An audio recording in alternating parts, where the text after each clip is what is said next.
welcome to New Meta Podcast. I am Stan, your host, aka the Magic T. Marco, welcome to the pod. How are you? Hey, I'm doing very well, thank you.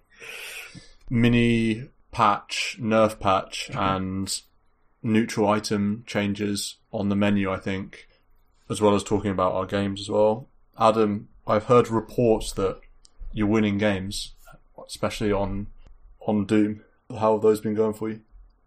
I went 3-0 yesterday on Doom, and then promptly he gets nerfed. I know that once I find something, it just can't stay the same. It's got to get immediately bogged down. Ice Frog's got your Dota buff bookmarked on his computer, I think. Yeah. Sees the Doom wins, sees the Viper wins, and he's like, I know what to do now. 7 whatever it is, 2-3F. Let's go. Marco, how have your games been going? I'm sorry, have I lost in 2020? Okay, I have. But I'm on a 6-win streak. No, I'm on a 7-win streak. Going strong. Wow. Back to the classic realm of what does it feel like to lose games? I don't know. So that's pretty tasty. Been playing some Fun Heroes, Freerion yesterday, an LC. That LC's climbing my list of Fun Heroes. Void Spirit, making a show a couple times. Yeah, it's pretty strong. Good. Yeah, we've got an 80% win rate in the last 10 matches, me and Stan. That's pretty donkey. That's unheard of, to be honest. And if only we could play ranked together, which is, to be fair, probably worth talking about. Marco, what have you discovered as a privileged position of being an Immortal gamer? You don't really have many options to party up. So, I mean, there was a phase when, at least for myself, not playing super regularly, scared to ranked, and then they had these rank changes like, everyone's going to have the same level as the highest rank, and then it was just Immortal that applied to. But in recent times, starting playing more, it's like, let's messaging Stan thinking, alright, let's get back into this rank. Let's get some MMR, let's stop being little babies. Let's get out of unranked and into the real world. But then, it must be a shadow change that Valve have done where you've got to be less than 1,000 MMR difference if you're with an Immortal player queuing. So me and Stan just miss the threshold, but me and Adam don't. I think that was right, Adam. But it's still kind of boring because us three could do some fun stacks. And I mean, in the past, we used to have 5-man ranks, which was pretty much the best times you could have. So no longer. Yeah, that feels really disappointing to not be able to queue with someone who's Divine 1/2. It seems a bit harsh. So, not too happy about that. Yeah, well, 1,000 MMR is tight. Like, that's very tight. Yeah, that's really... It confuses me a bit because, like, at the very highest level, like, Arteezy's MMR, say, is he or take Abed or someone who, one of the people at the very top. Yeah. Because there's going to be other pro players that are 1,000 that's less, true. You would have thought. Like, can Abed queue with Fly? I guess he can, because Fly's within 1k, but it can't be that close to being 1,000 difference. That's a genuine point, yeah. You could easily have people within... If that were the case, then you could have people within Immortal that couldn't match. But isn't it too restricted, though? Because then you hit anything outside that bracket, it's 2,000, so I don't really get the inconsistency. Like, if you're a 5k, you could queue with a 3k, but then all of a sudden, you're an Immortal 5.5 and you can't queue with a 3.5. I don't know. And it's worth saying that that's only for Immortal. That's some special Immortal thing, because below Immortal you can definitely queue beyond 1,000 MMR. You can have a party that's 2 or 3k MMR difference or something, 2.5 maybe. Yeah.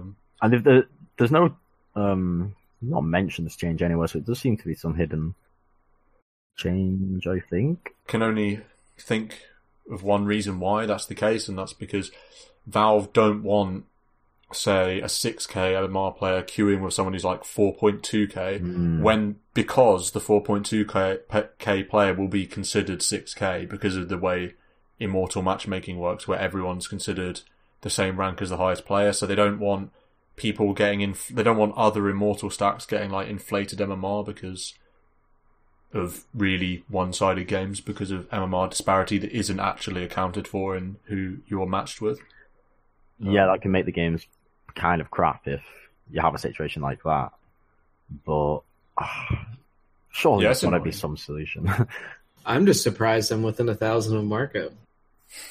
That's the big takeaway, since we can queue together. Yes, you must. Given Adam's history of ridiculously fast-paced climbs, that's within striking distance. I mean, if Doom wasn't nerfed, I would have. Yeah. I wouldn't rest until I caught Marco. We need to find the new Crystal Maiden for Adam, and then Adam will have the mantle of highest MMR in the pod. Marco won't have a purpose, and we can finally get rid of him in the coup that we've been planning since the birth of this podcast. That's probably true. Yeah. I suppose, Adam, what's so good about Doom? Because this hero, I feel like, I want to say it's definitely like a top 3 hero in the patch. I love playing with Doom. Every time Doom is picked on my team, I'm loving it.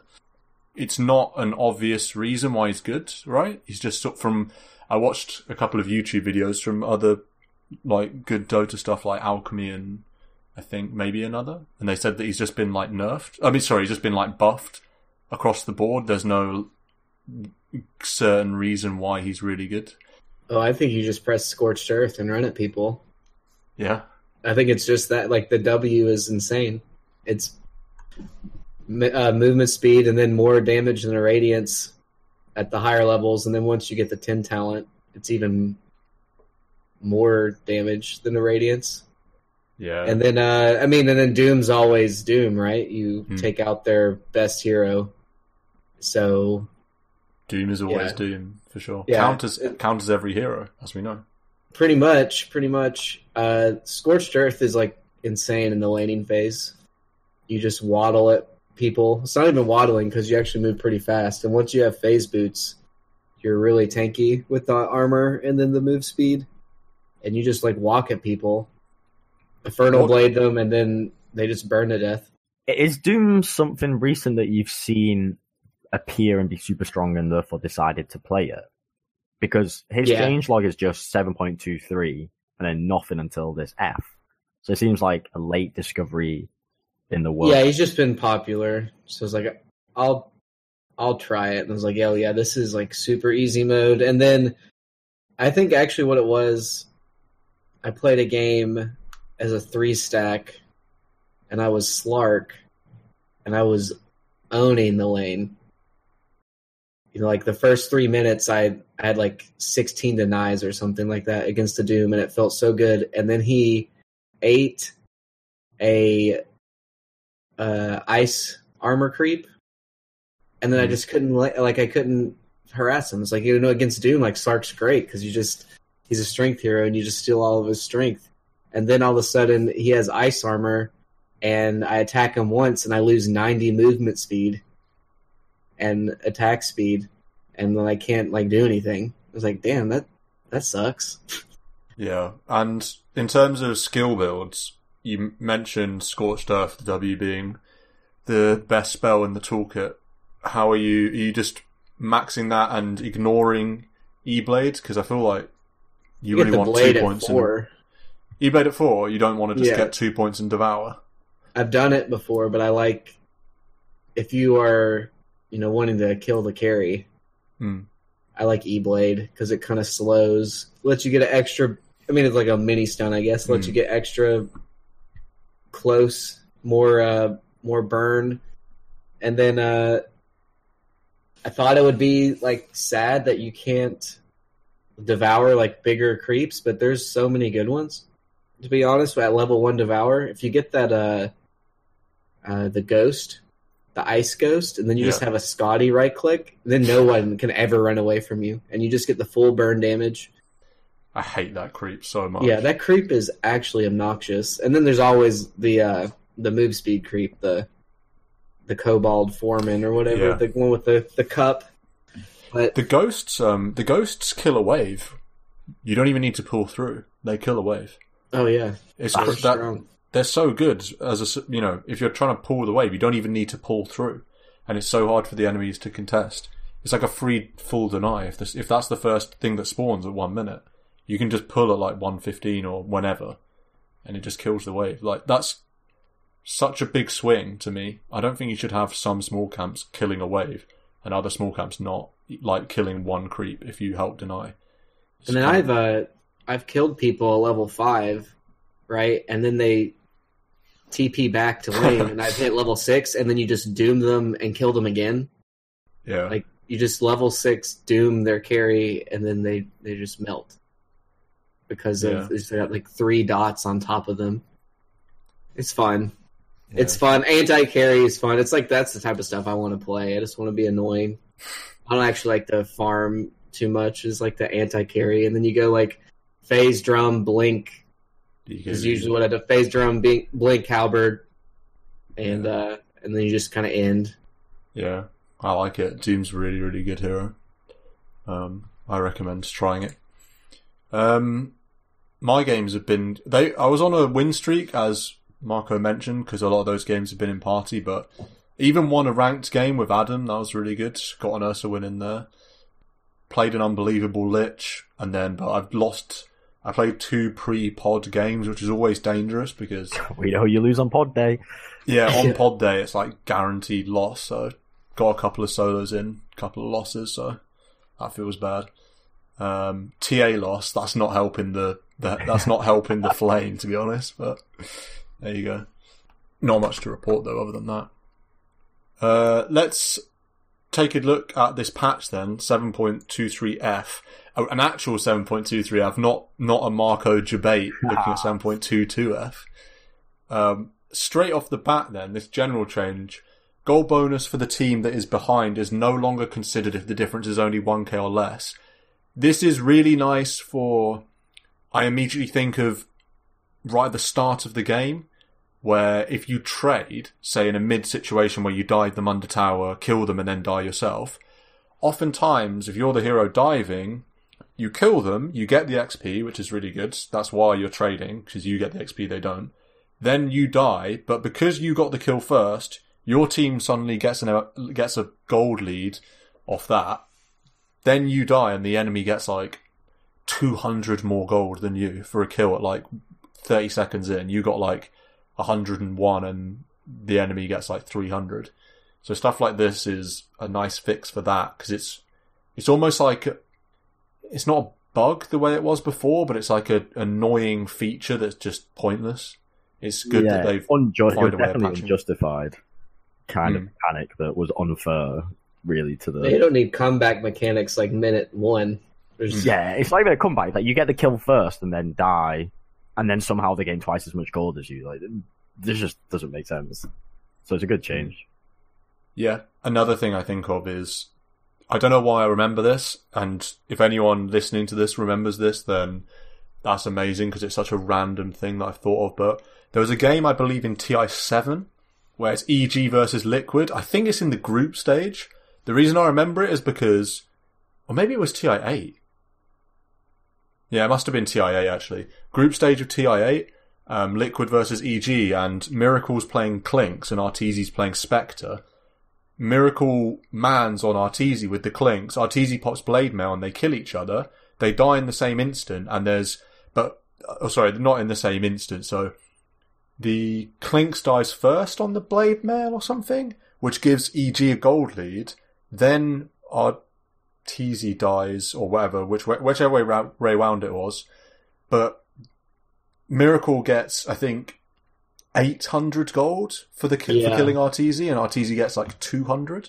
And Arteezy all chats, this is probably the reason I remember, Arteezy all chats like, question mark, was that intended sort of thing? Like, was that calculated or something? And Miracle just puts a smiley face. So, I guess that's another instant of this sort of bizarre feature coming into play on another double KO, as it were. So I think it's just like an all-round good change, I suppose. Yeah, that's nice. Doom changes. Adam, how are you feeling about these? It's not... Sorry. It's, I guess it's most significant at early levels, but it's really not that much. Yeah. I mean, the mana cost might be a problem because Devour is pretty expensive. So if your Scorched Earth costs quite a bit more... It's not even quite a bit more. It's 15 at level 7. It's honestly not... Like, it's just to nerf the laning stage a little bit. His Scorched Earth is worse at level 1, and he got 2 less strength. So, I don't know. Yeah. all of these patches in this change all of the changes in this patch are sort of minor.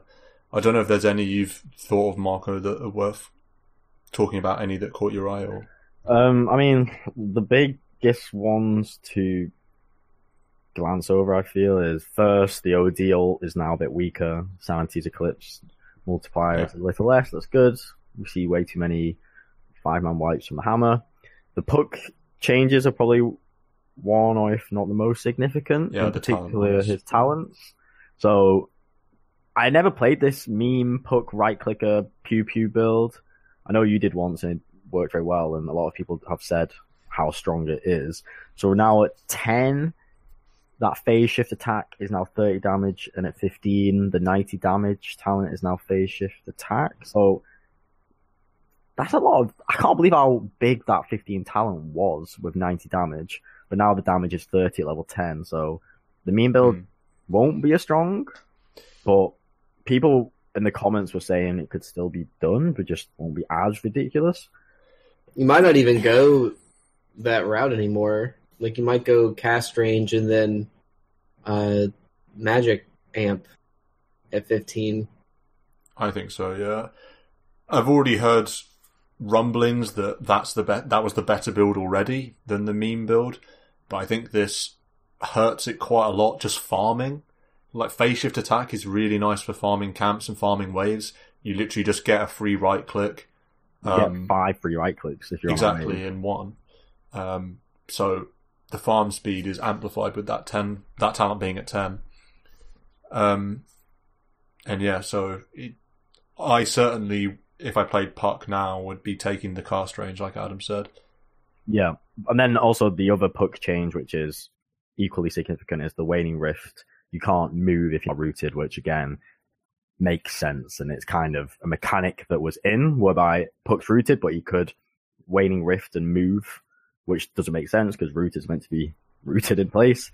So now that's changed, which makes sense. He's not as crazy good, but will still be a good hero for sure. Just not super good as he was in recent times. Yeah, and Ursa's Earthshock movement has seen the same nerf. So you won't move forward if you're rooted. You'll just cast it like the old Earthshock. On the floor, yeah. Yeah.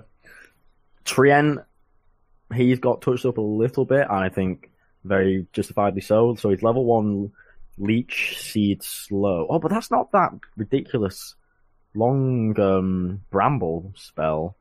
So no, they left the... I think it's alright. I mean, it's needed to do something. I'm surprised they left the Q, but like entirely intact. But the Q combined with the W was really silly. Gross because you just couldn't leave the Bramble. I don't even know what they call it. You just couldn't leave basically the macro pyre is what it amounts to. Yeah. So, little touch up of tree. Don't mind. You see him too much. Yeah, he's always good. Tiny, I think, this base attack speed is really annoying because Tiny carry and this new tree grab, perma tree grab Tiny, attack speed is so important for the hero because he loses it with the ult. So you often will see, you see Mask of Madness, you see quick Hyperstones turning into an AC. So any kind of attack speed nerf is going to be really annoying because it's so important. Is it sizable enough that it stops making the hero super strong? I think in the laning stage, level 1 for sure. I think it's noticeable. To what extent will it mean the hero is less good overall? I don't know. Also, the toss cast range is annoying for... Particularly, I think that's annoying for support. Tinies, tossing under towers and stuff is just a little bit more annoying. 300 less range, that's somewhat significant. Well, it's quite significant, I think it's very significant, especially, imagine if they did that to Hook. Oof. They end Hook, They did do that, right? I guess at one time. Oh, now the range would go up with every level. Yeah, now it's the same, right? But then it does more damage. Yeah. Yeah. Or actually, I don't even know. I'm going to check that. I don't want to get corrected. The Pulse 5 Viper. Oh, it's definitely the same at all levels, the Hook. Yeah, it is now. Yeah, I remember when they changed that, actually. The Pos 5 Viper, his poison attack mana cost has gone up 25%, which is pretty somewhat significant. I think he's still playable. I think Doom still playable, Viper still playable, Treant still playable. I don't think they rendered. Yeah, they're all still playable, and these little patches are never going to shut down someone entirely, but what they want to do is make it so they're not so relatively strong that other heroes are not regarded enough, so you would be more inclined I think to try Puck was probably the most changed. Yeah. Mm. And then Lone Druid Bear doesn't exist. But Puck's the most picked hero in pro games, according to Pro Tracker, so it makes sense that it's sort of proportionate on that basis. I've said before, OD, eternally confusing hero that has a negative win rate across the board and in pro games, but is still considered OP and still... I don't know, I struggle with this question a lot. What is going on with OD? I've got a theory that it's because when you lose to OD or when you win with OD, the hero's on the sly is like the most snowbally hero in Dota 2, in that when you're ahead on OD, every single aspect of him just becomes snowbally. It's not even like, oh, he has snowbally damage. It's like, no, he gets Ags quicker, which literally gives him another spell. His ult does way more damage. His Q does way more damage. He has more mana sustain. And that can be said of all heroes, pretty much. Like, you level up their spells if you're snowballing, and then, like, the whole kit becomes better. But on OD, you don't really notice it. So I feel like when you lose or win with this hero, it just seems insanely broken, and you wonder how you ever pick a hero that isn't called Outworld Devourer. But in reality, in an even game, he's quite underwhelming. Yeah, that's just an internal monologue from my brain struggling to realise whether OD's good or bad, why he's getting nerfed. I don't know, all I ever see is that I die in 3 hits, and I'm sad. So... Yeah. I mean, I think he's good because I've played with him and he feels good. But then his win rates are bad, and then I lose a game and I'm like, wait a second, maybe he's bad. I don't know. I mean, I actually don't know. I have nothing more to say. I'm confused about this hero. Although, what I will say is, a hero that traditionally counters OD, that's in the dumpster tier, is Sniper.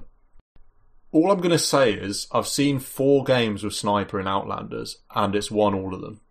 And I was playing one of them. So, I don't know. Sniper, it's not as bad as the people say. At least in my bracket. Medusa, on the other hand, is pure trash. Yeah, no, I'm surprised there were no buffs in the mini patch. Just throw a bone to Medusa. Yeah, I know, yeah. How does Medusa not get changed? It's so funny. With that said, though, that's pretty much 7.23F. And we can get on with the main topic, which is these neutral items. How long have we been with Outlanders? Long enough, I think, now that we've had some time to get used to the neutral items and stuff. I was going to make a comment when you did the intros, which is not related to neutral items. So yeah, go on. It was about, so this is episode 70, pretty significant landmark. And it made me think when I realized, it's 70, 7.0. It's like when patch 7.0 came out, and we need to make some, this isn't going to happen, but we need to make some intro where it's like snippets from every episode, going down with wallpapers of pictures of stuff. Yeah. And us with slacks holding up the new metal. Yeah. And then it reveals episode. It goes from 6, 9 to 7 zeros. Yep.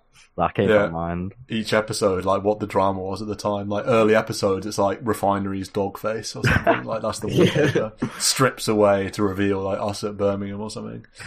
Yeah. Oh, shed a tear this morning when I thought about it. Yeah. They're neutral items.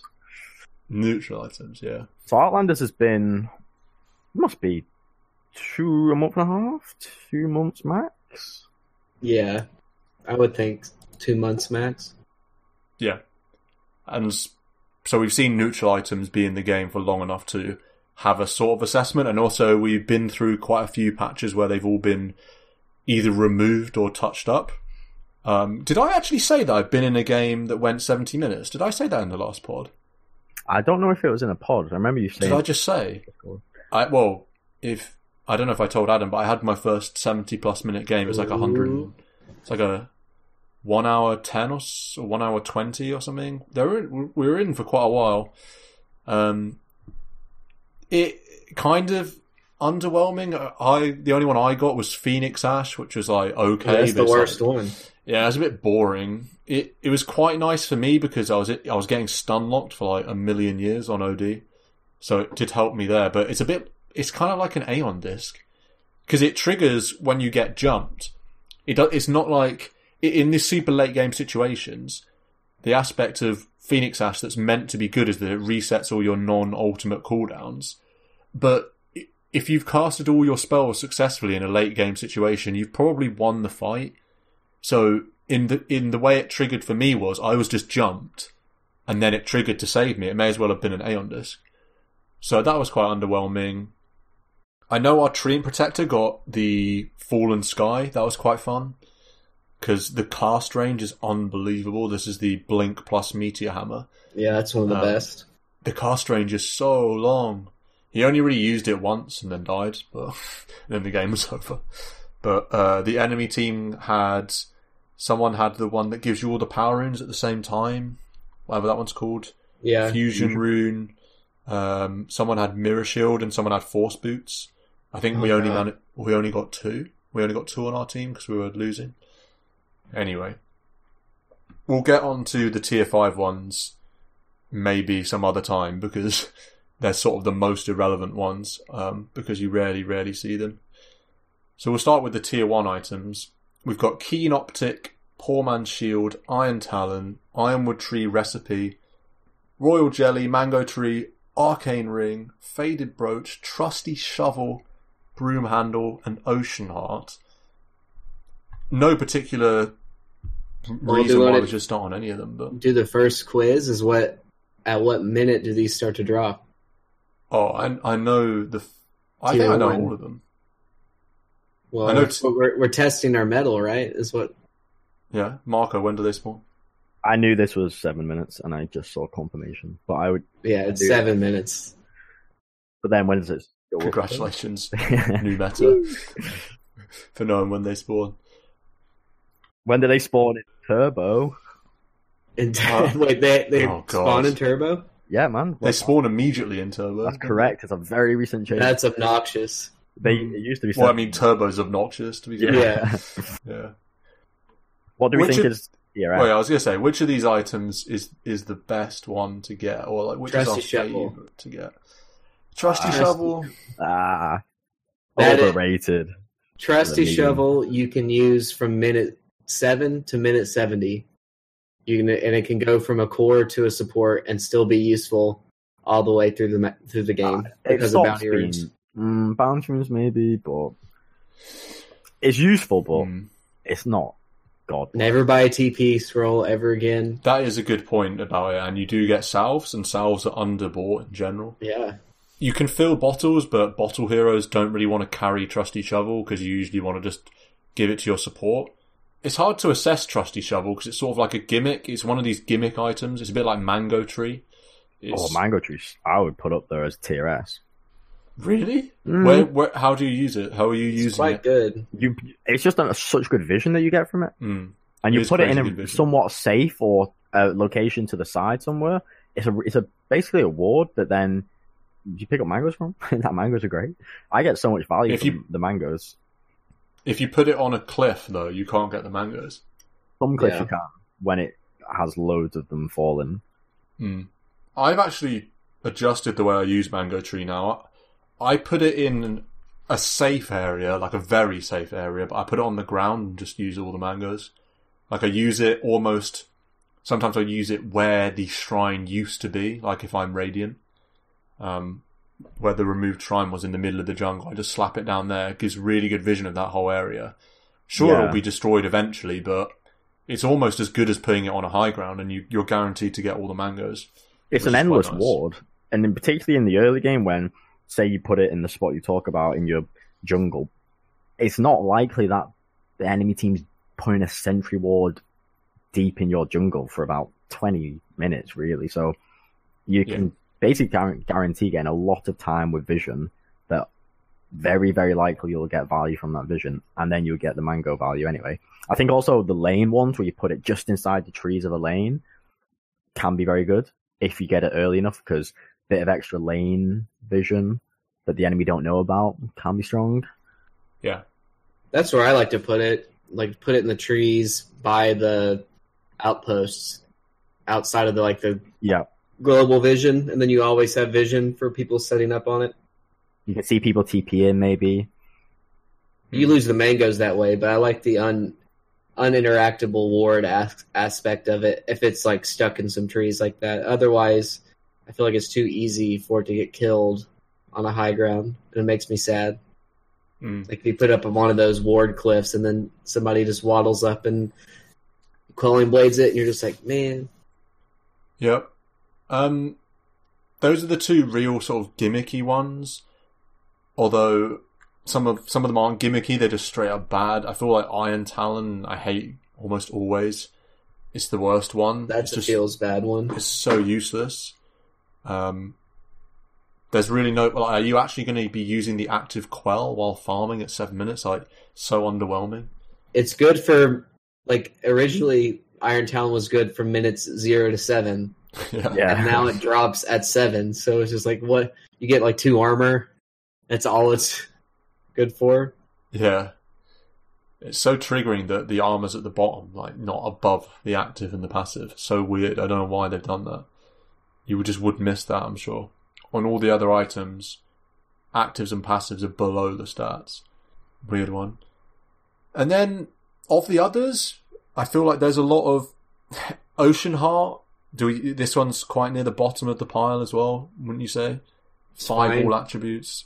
Fine for mids. You know, the river you put it on a core, for sure. Yeah, it's like a Wraith Band or something. 5 attributes, 5 strength, 5 cheating. And then you don't really get much value from the river regen. Would you rather have that or Ironwood Tree? I think I'd rather have Ironwood Tree because it's. I mean, just because it's 7 to everything. Yeah. Yeah. You're not stood in rivers for very long. Yeah. I think was a Faded Brooch. Is that a level 1?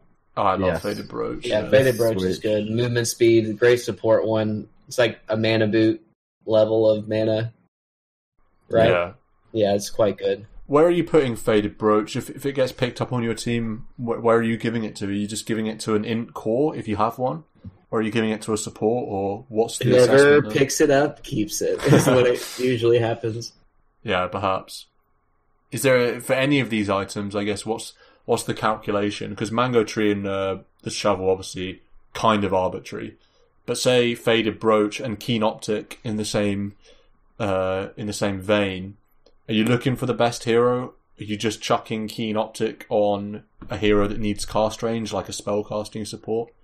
I think so, with Keen Optic plus the mana regen. Yeah. The Faded Brooch can be quite good on someone like a Shadow Fiend or something, and then they pass it off. So I feel like that could be core or support, but Keen Optic lends itself more to supports, I think. Like that on a Skywrath or, I don't know, insert Rubik. Like Rubik or something, yeah. Yeah, definitely. I would say so. It's like, with the broom handle, that's pretty much locked into a melee hero.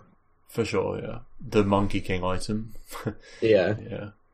Broom handle's kind of easy, right? You're just giving it to your like agi carry, your melee agi carry if you have one, or your melee strength carry. That's kind of obvious. Ironwood Tree is another one that's a bit... I guess you could give it to a hero, but Ironwood Tree, I feel like, especially, is just always, unless you've got a tree on your team, whoever finds it just uses it, I feel like.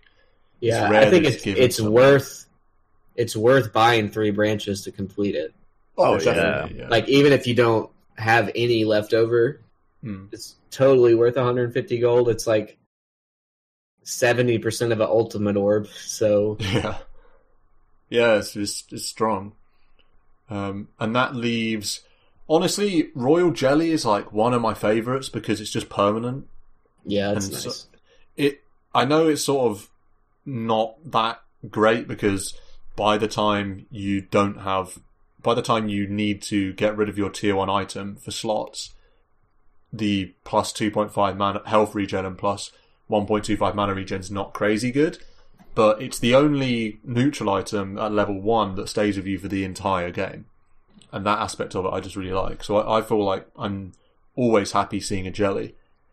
Am I right in thinking you can't put it on yourself twice, can you? It's got to be one on yourself, one on someone else. Yeah. Can you cast it on somebody else? I think you can do that, right? I usually just pass it off, but I guess you can like control click it. It's annoying it's not global though. You've got to be like next to them to cast on them. Yeah. I don't like that. And then that leaves Arcane Ring. I think Arcane Ring is one of the strongest in the right hands. 8 int and 3 armor. If you're a strength hero, you are absolutely loving that. Because then you've also got the replenish mana active every 40 seconds, 75 mana. Strength hero with about 300 mana pool. They're really appreciating it. Yes, and for comparison, Arcane Boots is 160 mana for every 55 seconds. So a 15-second shorter cooldown and, 85 less mana. So it's not bad. It's almost like an arcane Boots. And you get 10 in. And you get 8 in. And 8 in, 3 armor. They're very nice stats to have in the early game. I don't know if you saw the Gork game when he was Tiny playing with Notel IO. Notel lost his mind over Tiny getting the Arcane Ring. It was like, so good. Yeah, Tiny or like Mag. Oh my god, those two heroes with it. It's just disgusting. Mm-hmm. Just permanent empowers. Yeah, certainly. And then, is there anything we haven't discussed? Poor Man's Shield, I suppose. It's PMS. You get 7. It is agility. okay. Yeah. It's quite nice on Agi carries, like 7 Agi and PMS stats, like big block. The thing with PMS is it's like a bit like Iron Talon. It's excellent from minute 0 to 7. Yeah. So what you because you've got PMS given 7 Agi, or you can have Ironwood Tree given 7 Agi int and strength. Mm-hmm. Like and is that damage block really worth? Yeah, exactly. Yeah. I used to love PMS. Back in the day, it was like a must build on so many heroes. Yeah. It used to be so good. It used to be unbelievably good. Well, back in the day when there's a side shop. Didn't you used to be able to get you'd Stout finish. Shield? Yeah, you get the slippers. With the slippers. Used to be you could buy it all. Then the Stout Shield became base only. And then slippers moved, and then they took away the side shop. And then they took away Poor Man's Shield, and then they took away Stout Shield, and then they added Poor Man's Shield back. Yeah. What a journey. That's all the tier 1 items, I suppose. They're like the most one-dimensional items. There's the least to say about them because naturally they're the least powerful. That said, they're the ones that are seen the most, obviously, because they are the ones that come out earliest. Not that there are many games finished before 15 minutes, which is when the tier 2 items go out. But nevertheless, they're the ones that you have the most experience with, because they're the ones that you're going to get guaranteed in every game. Looking forward to these tier 2 items then. Same number as last time. How many is this here? 6, 7, 8, 9, 10, 11. Did one get removed from tier 2? Oh, the Helm of the Undying. I got moved up. Yeah. That said, there are some definite standouts in this. Well, okay, when did they drop? Because, to be honest, I don't know what minute these drop. Oh, I'm looking at it now, but I think I already knew. I would guess either like 12 or 14, but I don't know. I literally just said it. I said 15. Oh, you said 15? Well, I said not many games go beyond 15, implying that 15. You're going to see tier 2 most games. Oh, okay. So yeah, 15. A bit later, hold your horses. Yeah. You're going to have to spend a bit more time in the lane with Marco shouting at you to get out of the woods. So laning till 15 minutes. That sounds like my pubs. Everybody stays static until tier 2 items drop. Safe lane dying and TPing back to safe lane like for 13 minutes in. That triggers me so much. It's like farm the triangle on the safe side of the map. Like that area is the worst place to be. Honestly, stop. Yeah, the PSA of if your lane's going really bad, stop go into it and just go to another lane. Stan's been in games, a few with me recently, where it's been going really bad. And I'm not doing it to be BM, but I just TP to another person's lane, and because I'm tilted, I don't even tell them, and I just turn up, and I'm like, I just have to be here. There's no argument. Go away. Yeah. But also sometimes you do rotate as this totally screwed underfarm POS 1 and can help get a kill from this random ass rotation out of nowhere. So throw a spirit lance or whatever. Yeah, literally a dagger. Or go into the jungle and farm up neutral items. Anyway, tier 2. Absolute SS tier clumsy net. Absolutely SS tier. 900 cast range, and that means you can cast it, and then the enemy can be still moving, and then you clamp them 1.7 seconds held in place as a POS 5. What disable? Unbelievable.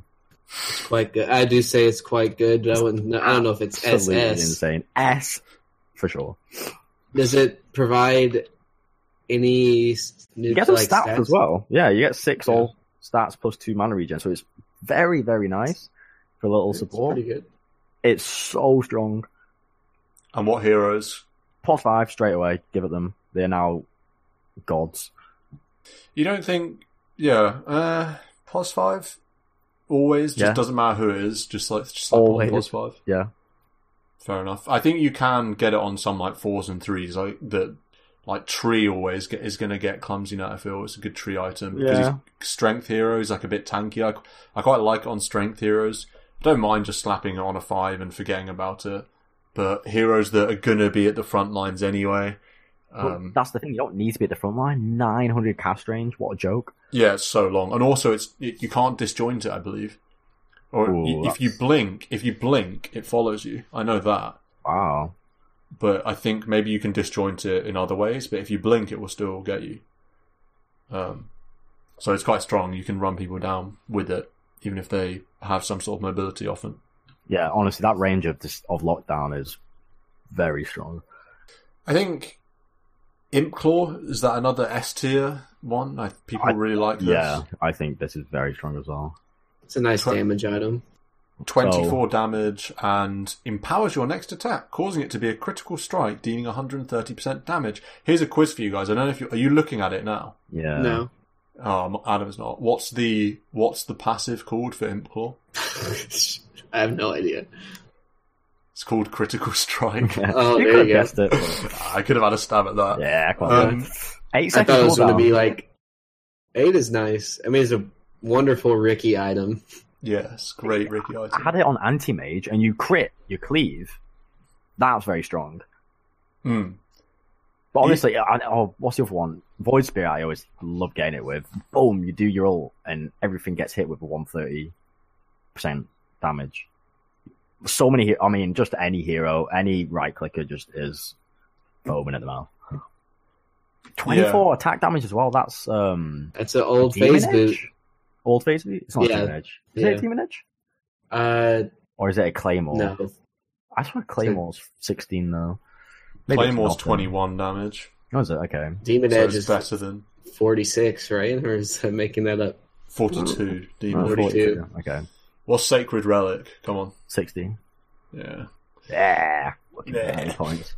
But anyway, 24 damage and a critical strike every 8 seconds is, and because it's tier 2, it scales so well. So, it's not just one of these items that's good in the period of tier 2 items. That item just scales.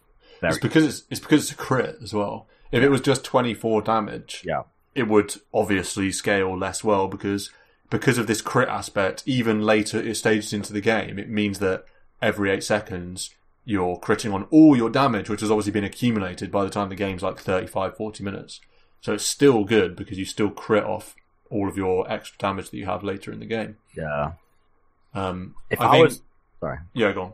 If I was a POS 1, I'd rather have Imp Claw than a lot of position 3 items. Oh, certainly, yeah. That's for sure. With that said, there are some other good ones. I think Grove Bow can be good on ranged heroes. Obviously, ranged carries 100 attack range and a 10 attack speed. And it reduces the magic resistance of the attacked enemy by 12%. That's the Viper item right there. Yeah, that is certainly the Viper item. Viper and OD. Drow Ranger as well. Like I got it on TA in my TA game today, and it didn't gain me MMR, but it certainly made me lose MMR slower. Like, it was a good item. Quite self-explanatory. You just throw it on a ranged, your highest damage ranged hero. Not much else to say about that one. And then the rest of them, any of the other ones left that we consider good? I think Pupil's Gift is good. It's always welcome, especially if you're like an Agi core. Which You're like a Luna. It gives 10 to your non-primary attributes. 13. Sorry, 13. It's 13. This is off the top of my head. So if you're a Luna, makes you quite a bit tankier, and then you can cast a lot more Lucent Beams. And then on supports, it's always nice because you get the 13 strength, which is and like 1 armor, pretty much. So, yeah. I like People's Gift. I like Philosopher's Stone on a support. Give you that GPM. I had a PL in my game today that got Philosopher's Stone and kept it. There you go. I was like, PL, buddy, you're the carry. It's kind of bad for you to have minus 35 attack damage. And he was like, I don't care. I don't care. Is it? That's a gold every second, Stan. What are you? Sorry. Sorry, yeah. Going back to Pupils... Well, go on. The Pupil's Gift, I feel like it's just not as good as Vambrace, which is the 2 Wraith Bands. Okay, Vambrace is... 2 braces. Vambrace is great, but like... I would much rather have People's Gift than a Nether Shawl. Like, if I get a Nether Shawl dropped on my team, I'm just disappointed. Have you ever seen someone have Nether Shawl in the bag?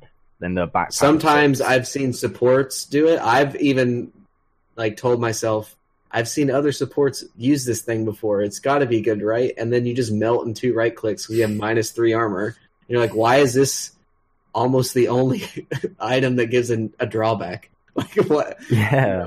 Why does it just give 0 armor? Why does that have to be minus 3? Yeah. Snapfire item, I think. It's like 20 magic res is really good, and 8 spell damage is really good. Minus 3 armor is backbreaking. Yeah, it's not that. It's not that bad. What? It's not good, but it's not that bad. 3 armor, man. I think it's the worst of the tier 2. Hmm. And usually there aren't. I think. I mean, I hate Essence Ring so bad. Which one's that? You gain 425 max health and health when you use it, but it costs 200 mana. Oh yeah, it's way too mana intensive. Yeah, that's the IO item. Yeah, that's it. No, I think it's quite good on IO, but I put Essence Ring and Nether Shawl in the same sort. Those are the 2 worst. Yeah, no one has 200 mana to spare. Yeah, and I do think Nether Shawl can work if you're not obviously sort of an obvious point to make, but it's not as though every hero is getting right-clicked in every fight in a game. Like, you can find a hero that it's good at.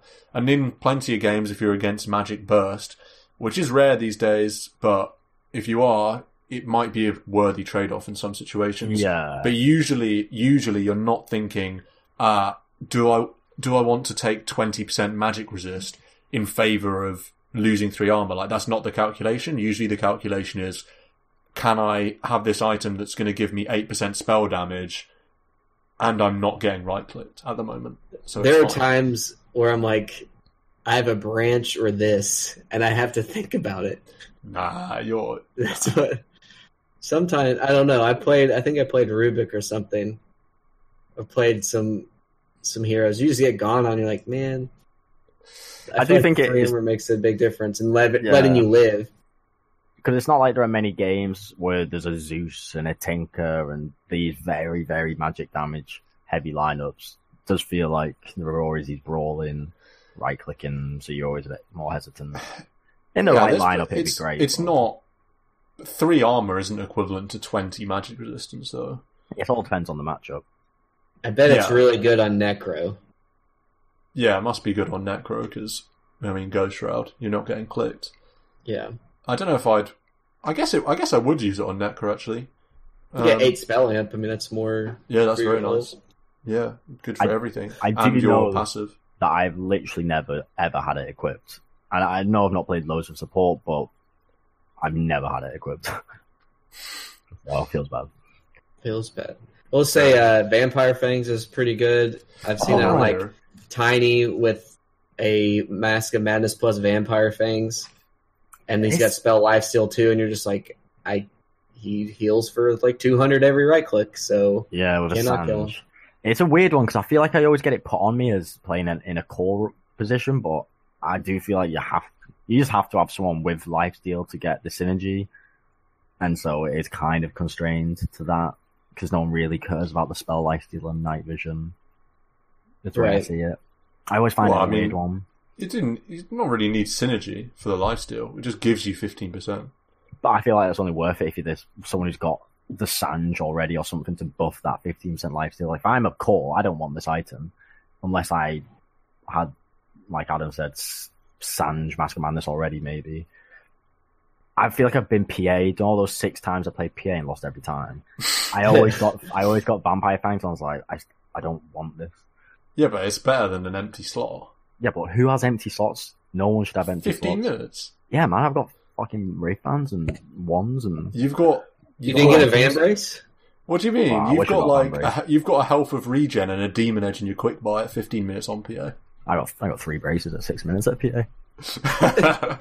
Hey. That's a smiley face. Ring of Aquila. This is just, do you have a hero that's still got Wraith Bands in his inventory? If yes, swap this in, and I mean, there's not much more to be said about it. That's good. It's good. It's alright. Solid.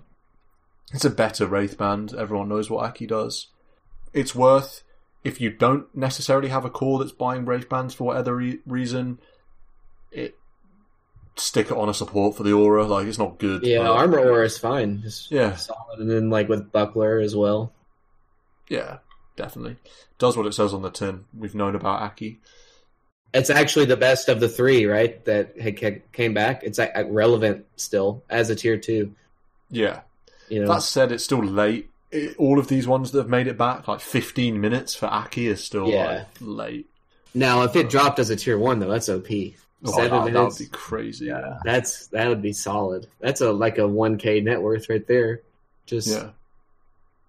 Oh, and then one thing about the Vambrace, I don't know if it's still this way. It probably still is, but using the recipe for the Vambrace actually lowers your net worth. So, I don't know, that could be good for the comeback gold. It was like you combine the 2 Wraith Pins and they disappear from your net worth because it's like a Vambrace item. That's so funny. Yeah. That could be, it's relevant, right? If is that definitely the case? Calculations. Yeah, it was. It says on the Gamepedia cost 1,020. It might have had one added to it to make up for it. Yeah. I know the other ones don't have net worths associated with them for the most part. They might have came in and fixed it now. That would be good because it was like, actually I think it's advantageous for you to lose the net worth. Yes. There's only a few on this Gamepedia page that have costs next to them. The recipes, I guess. Yeah. For Vambrace, if there are competing heroes that have either 2 braces or 2 Wraith Bands or 2 nulls, or indeed just one of them, and would build another to complete this Vambrace, where is it most valuable, do you think? Pos 1, then Pos 2, then Pos 3, then Pos 4, then Pos 5. I mean, in terms of strength, agility, intelligence. I think it's really close between strength and agi. Really? Yeah. I feel like strength heroes aren't as slot hungry as your agi core would be. Oh, I just mean the bonus, the 10% magic resistance versus the 12 attack speed. 10 attack speed. Yeah. Then Dota 2 wiki's wrong. Yeah, the 10 bonus attack speed versus 10 magic res. Yeah, I would agree that 10 magic res is better in your team net for sure than 10 attack speed. Slot efficiencies probably does go to an agi hero. I would agree. I think like one of the strongest reasons why Vambrace is so good, just for the slot efficiency. I do think there are definitely cases where this 1, 2, 3, 4, 5 doesn't apply because they're mids. Some mids like love null talismans so much. I'm thinking of OD that builds like 4, that can build like 4. Yeah. I think Vambrace on him is really, really good because even something like a null, it basically just allows a slot effectively. That's that's what this item's primary thing is. Yeah, because you've got 2 of it already. Exactly, yeah. So you just put it on and it's like a free slot. And some heroes love that because some heroes, I'm thinking like Meepo again. He's not really a 2, he's like a 1 kind of out of mid, but again, if ever a Vambrace recipe comes into the game and I'm playing Meepo, like I'm screaming for this thing because Wraith bands and stats are so good on Meepo that if you get Vambrace, it's just so much value that you can have a Wraith band for free. That's what I mean. And when I say for free, I'm referring to slots, rather than cost. So that's why Vambrace is so good. Slot hungry cause. It solves that problem. It gives you a free Wraith band or Bracer, I suppose, for free. So it's worth thinking about. It certainly, if you get it on like a 3 or a 4 or 5, and you already have a Bracer, or some supports build 2 Bracers if they want to be tanky. Some 3s have 1 Bracer or like 1 null if you're playing like some weird carry 3. Don't just build the other one and have a Vambrace on you, because there are some heroes that absolutely love this Vambrace because of the slot that it gives them. So it's definitely something I'd encourage to give to the right hero, rather than just using it on yourself or someone that's near you. Yeah, that would be my spiel about Vambrace. Beyond that, we mentioned Philosopher's Stone. I don't think that there's too much more to say about that. You just give it on a hero that doesn't care about attack damage. Almost always going to be your 5. Very simple. Dragon Scale, it's kind of a weird one. 5 armor, 5 HP regen, and causes attacks to burn the enemy, dealing 12 damage per second for 3 seconds, and it affects buildings. How do we feel about Dragon Scale? Is this sort of like a meh tier 2? 5 armor is nothing to sneeze at, for sure. Definitely. Put it on a strength hero, put it on a Lifestealer, put it on a Centaur. I know Lifestealer's not strength, but it like armor suits him, burn damage. I don't know about the burn damage, but like the 5 health regen keeps you from going back to base. That's pretty solid. Yeah. What do you mean Lifestealer's not strength? He's agi, right? What? Kappa? What? Get me out. I caught. I sold that one, didn't I? Yeah, really had me there. It's good. I agree with that assessment. You just slap it on a strength hero or Lifestealer. Yeah, 5 armor, 5 HP regen. It's a weird. The burn, such a like weird thing to throw on it. It's like I can't say I've ever noticed it. It doesn't. Yeah, it's just a weird one. I wish it would be sick if it was like a mini Scardy slow. That would maybe make it too strong, but then you could slap it on like your offlane, your strength offlaner, and they just do good stuff. Like even more than this random afterburn that you never. You say it's random, but you could see it as every right click you do to creep neutrals, even heroes, is now 36 more. Like, 4 reductions. It's not.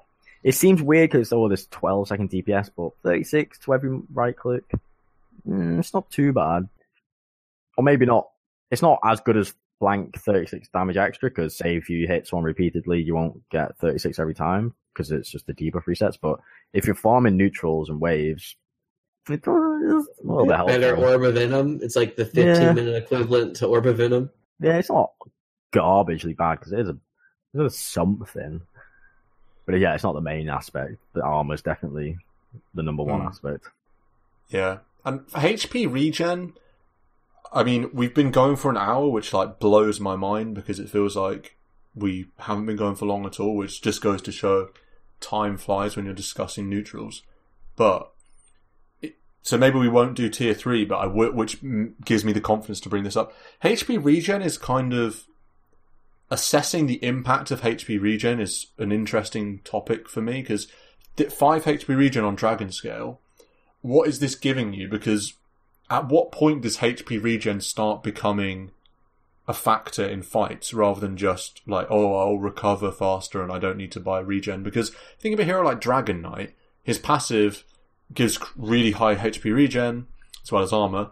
But that HP regen is really noticeable in team fights. If you don't bring down the DK with burst, he will out-heal right-clicks and stuff like that. Which begs the question, at what point is it that this HP regen becomes like a factor in team fights, that you're really thinking, this hero is tanky not because of magic resist, not because of armor, but largely because of this crazy HP regen. Yeah, it's always something that... There's only a few it's that always can something I think about. Get into that category, I feel. The Dragon Blood level 4 16 with talent 32. 32 6 times more than this Dragon Scale item. Significant. Someone like Timberstore with all his holy lockets, etc., can also get into that category of it's so significant in a team fight. Husker as well. But to me, it's like 5 extreme corner cases where HP regen is a factor in a team fight. And I think it's outside and you have a skirmish and do you need to go to base? How can you sustain jungling? Can you sustain ancients? If a team fight does drag, are you someone who's able to get enough HP back such that you can re-engage? That's the context, I feel, where the HP regen comes into play, and something like this, 5 HP regen goes into that element. Tiny bit, yeah. It's like a drop. Yeah. It depends on the nature of the fight. If you're against burst heroes, then obviously HP regen is like irrelevant. But if you're against long drawn out, maybe tankier heroes, like you say, then even something small like you've got 10 HP regen because maybe you've got 5 naturally, you've got Dragon Scale or something, then that 10 HP regen, maybe makes a little bit of difference. But you think about it literally, you're gaining, say, 10 health points, hit points per second. That means, 10 seconds just for 100? It's really like nothing when you think about it like that, I suppose. Which is interesting, but yeah, go on. 30 seconds, 300, that's a spell that you survive. Yeah, and 30 seconds is a long time.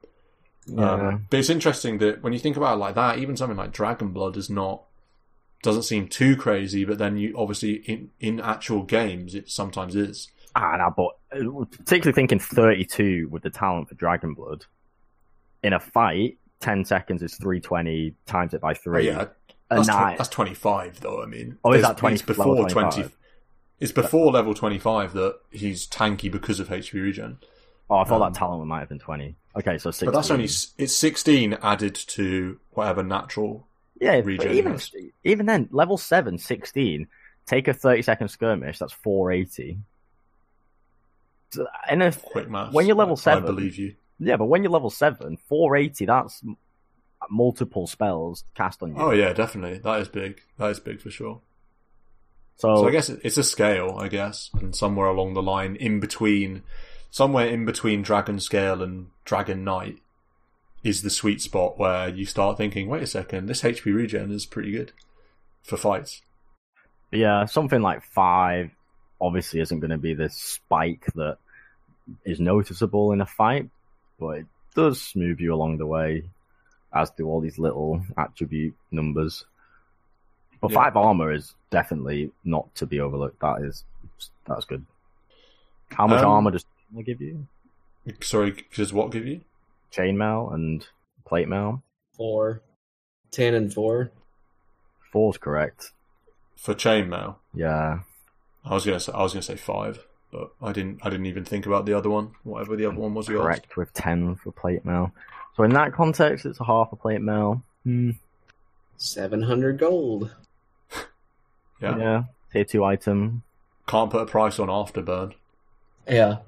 That's like Orb of Venom, but a chunk better anyway. I guess that's the tier 2 items. We'll do tier 3, tier 4 and tier 5 maybe next time, but maybe not. We might do like an episode or 2 of more normal, like a meta review, or like a more specific sort of educational kind of pod next time, and then we only got through 2 tiers. I know, it's actually kind of embarrassing, but there you go. Also, they're the most boring tiers ever. I know. Like, they're not even... Tier 3 and Tier 4 is where it starts getting interesting, because Tier 3 is when you have to decide, am I removing an item for this? Because Tier 2 and Tier 1, you're just throwing it in and being like, meh, it's either good or it's bad. Whereas tier 3 and tier 4, it's like, am I getting rid of this item to put in Greater Fairy Fire, to put in Titan Silver, to put in Mindbreaker? So yeah, I guess apologise to the listeners for that. For we talked only about managing Doom. tier 1 and tier 2. We talked about Doom, and then we talked about the mini patch. So it wasn't like it wasn't like we spent an actual hour just talking about Clumsy Net. Yeah. Although we did almost just spend an hour talking about Dragon Scale. So yeah, that was because we needed to fill the time. We didn't have time. Not even Dragon Scale. We talked about 5 HP regen for 15 minutes. We talked about, what are you talking about? We talked about the theory of HP regen in Dota 2. That's a deep subject right there. Yeah, if you take the amount of time we spent talking about HP regen, how much do you think we healed? Like, wow, about 1,000 or something? 1,000 HP? Or... That's like the guy at the carnival or whatever that says, guess how many like little Smarties are in this jar, and if you get it right, you get all the Smarties. Yeah. That's like a next level question. Yeah. Thank you, Marco, for coming and talking about Dragon Knight with me, and among other things. And thank you, Adam, too. Yeah. I don't know when the next episode will be, because we're sort of slowly over the course of a month going back to the Thursday schedule, but we're not quite there yet. So I don't know. I can't say for certain when the next episode will be, but it will certainly be within a week. So yeah, join us then. And remember, Lifestealer is a strength hero.